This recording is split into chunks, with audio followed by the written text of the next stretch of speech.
فوق‌العاده بود.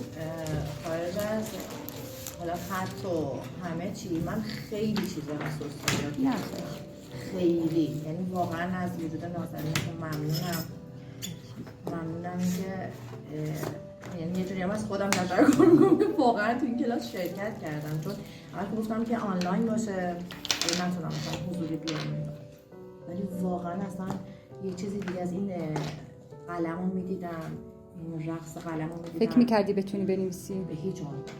چون به ما خیلی میگم اگه تو 3 جلسه من میشه. فکر نمی‌کردم که بتونم حداقل یک کلمه رو حالا شبیه استاد بتونم کاری انجام بدم، واقعا فکر نمی‌کردم.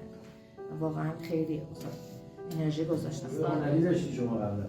بله. چرا قرار این؟ خیلی اصلا یه تجربه اصلا خیلی متفاوته. چند سال تجربه هنری؟